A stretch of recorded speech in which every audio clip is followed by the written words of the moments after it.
हम यहाँ कैसे रह सकते हैं? यहाँ नहीं रह सकते हम लोग।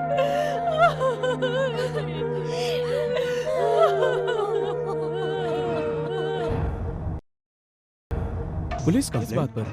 हमारे घर की औरतें सुबह उठने के बाद क्या देखती हैं, ये सब कुछ पता नहीं है आपको।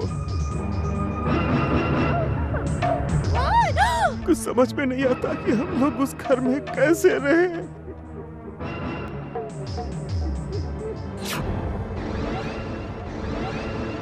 क्या बात है पंडित जी, सुबह सुबह आप यहाँ? आप तो सब कुछ जानते हैं कि हमारे घर में ऊपर क्या क्या हो रहा है। इस पेपर पर मैंने पुलिस कंप्लेन लिखी है, इस पर आप साइन कर दीजिए प्लीज। पंडित जी, मैं परिवार वाला हूँ, अकेला नहीं, आप जाइए यहाँ से। आप भी साथ नहीं देना चाहते? पंडित जी, समझने की कोशिश कीजिए, आप जाइए यहाँ से प्लीज। जीजा जी, आप पहले दस्तखत कीजिए। तुम क्यों अपनी बहन को विधवा करना चाहते हो? मेरी चिंता छोड़ो, तुम अपनी बहन को जिंदा देखना चाहते हो कि नहीं?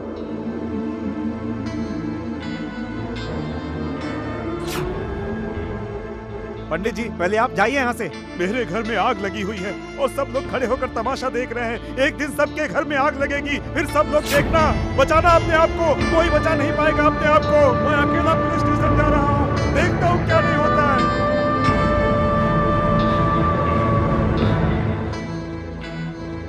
इस करण को किसी के दस्तखत की जरूरत नहीं है, आपको डरने की जरूरत नहीं, मैं सब कुछ देख लूंगा। साहब जी, हाँ? एक छोटी सी प्रार्थना है। क्या? जो मैंने कंप्लेंट की है इसके बारे में किसी को पता नहीं चलना चाहिए, क्योंकि मैं परिवार वाला आदमी हूँ। आपने जो मुझसे कंप्लेंट की है, आप बिल्कुल निश्चिंत रहें, डरने की कोई जरूरत नहीं। धन्यवाद साहब जी।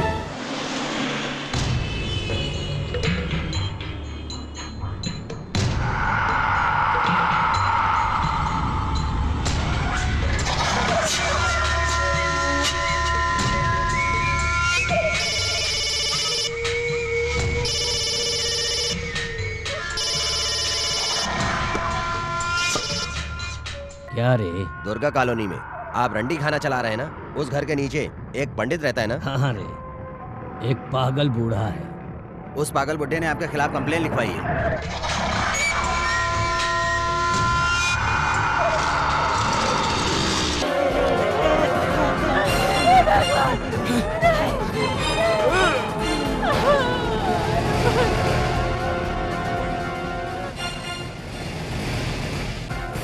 ए सुन रे, पंडित मरा नहीं, अभी तक जिंदा है। तू जा घर के अंदर। आप लोग इंसान हो या जानवर? एक बुढ़े को 10-15 लोग मार रहे थे और आप लोग देख रहे थे, और मुझे घर के अंदर बंद कर दिया। अगर मैं होता तो सबको काट देता। 10-15 को क्या, हजारों को काट देता, और काटने के बाद तू तो गांव भाग जाएगा। अरे भाई, हमारा तो परिवार सब कुछ यही है, तेरे जीजा जी और बहन भी यही हैं। तेरे जाने के बाद अरे उनका क्या होगा, कभी सोचा है ये तूने? उन्हें जलाकर राख कर देंगे। शादी होने के बाद तेरी बहन अभी तक मायके नहीं गई ना। अगर तू इसी तरह गुस्सा दिखाएगा तो तेरी बहन मायके कभी भी नहीं जा पाएगी, समझ गया? लगता है तू अपनी बहन को जीने के लिए मुंबई में शादी किया है। कैसे भाई अब तुम? चलो रिश्तेदारों को भी मारे गए।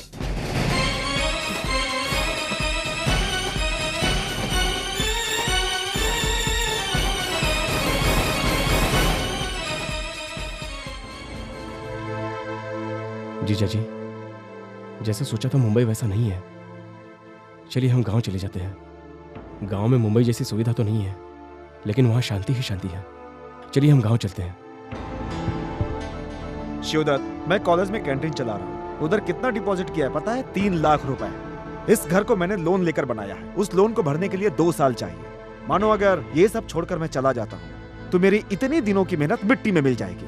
15 सालों से धूप में, बारिश में, रात रात भर जागकर प्लेटफॉर्म पर सो करके किस तरह से मैंने दिन निकाले तुम्हें पता है?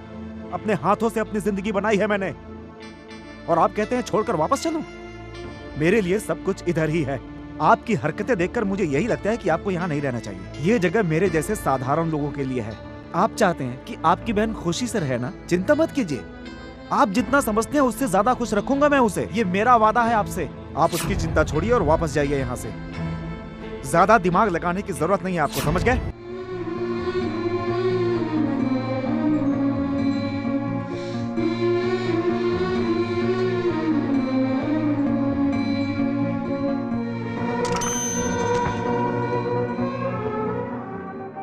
मुझे नहीं पता था कि आप इतनी जल्दी वापस जाने वाले हैं।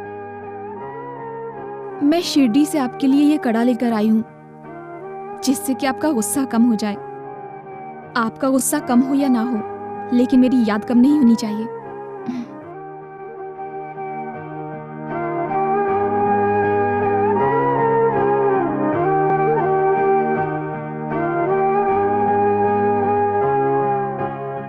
शिवदत्त, चलने का वक्त हो गया है। मैं चलता हूँ।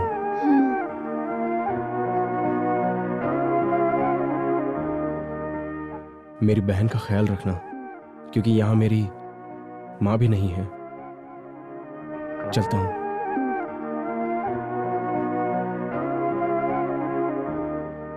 भैया, सबको बोलना मैंने याद किया है।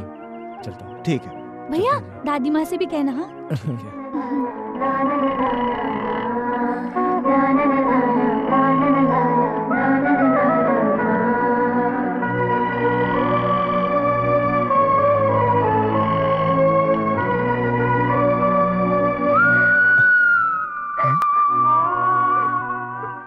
अरे क्या हुआ तुझे? क्यों बच्चों जैसा रो रही है? मेरा भाई मुझे छोड़कर, पहली बार छोड़कर अलग हो रहा है। अरे तेरा भाई वापस नहीं आएगा क्या? और हम लोग क्या वहां पर कभी नहीं जाएंगे? इसमें रोने की क्या जरूरत है तुम्हें? आप नहीं जानते कि मेरा भाई धोखे होकर जा रहा है। सामने से जाओ।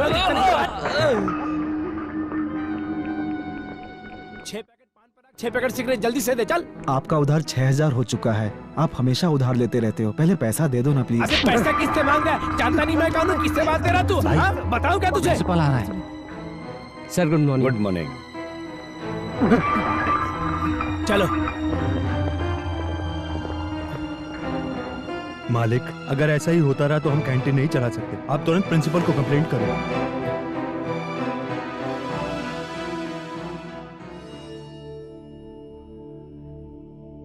बाप रे बाप, पहले महीने से इस महीने में पेट 2 इंच बढ़ गया है? मेरे पेट में बच्चा पड़ रहा है, इसलिए 2 इंच पेट बढ़ गया।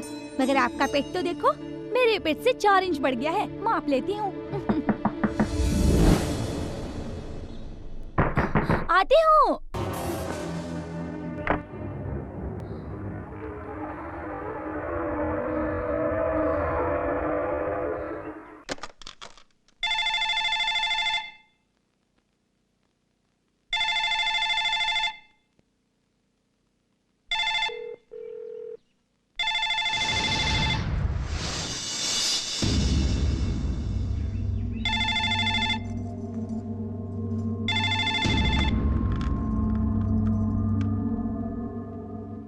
हेलो काव्या, तेरा भाई बोल रहा हूँ। बहना, बहना। हेलो काव्या। भैया, 1 मिनट रुको, मैं चूल्हा बंद करके आती हूँ। हाँ ठीक है, जाओ बंद करके आ जाओ।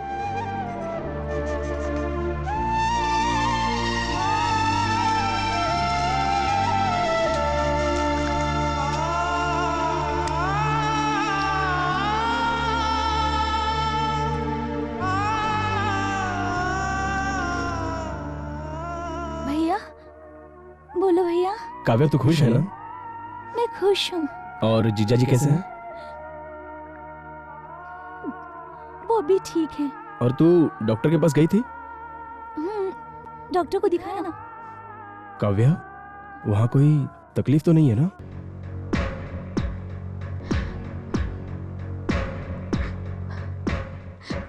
काव्या, तू कुछ बोल क्यों नहीं रही है?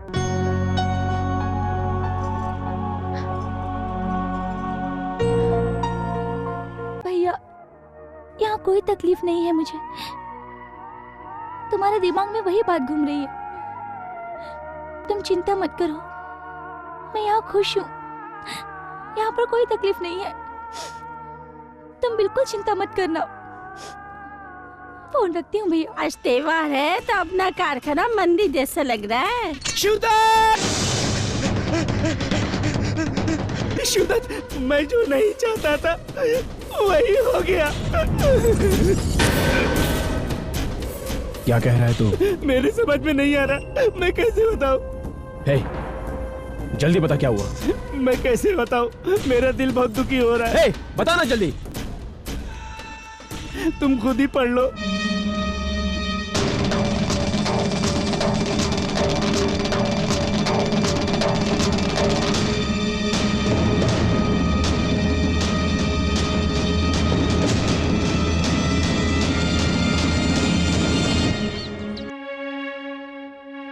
वीजा मिल गया है क्या?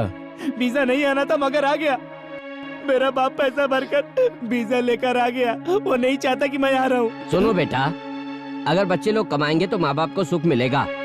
जिस खेत से अनाज पैदा करके हम अपना पेट भरते थे उसे बेचकर वीजा लाया हूँ। अगर ये वहाँ जाकर कमाएगा और पैसे भेजेगा तब हम खाएंगे, वरना हमें तो भीख मांगनी पड़ेगी ना। इसका मतलब यही हुआ आप मेरे दोस्त से 5 साल अलग रहने के लिए कह रहे हैं? बेटा, तुम लोग तो जवान हो, तुम लोगों के 5 साल कैसे गुजर जाएंगे पता नहीं चलेगा, लेकिन हमारी तो उम्र हो गई है।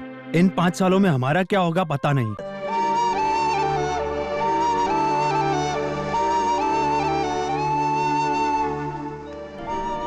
देख मेरे दोस्त, अब तक हम लोग अपने लिए जीते आए हैं।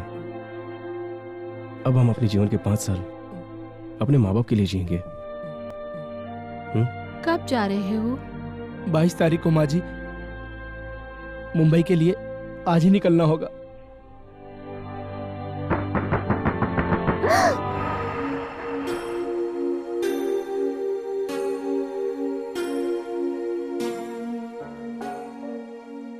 क्या बात है काव्या?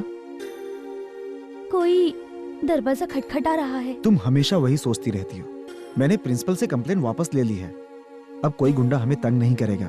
चलो तुम आराम से सो जाओ। हाँ?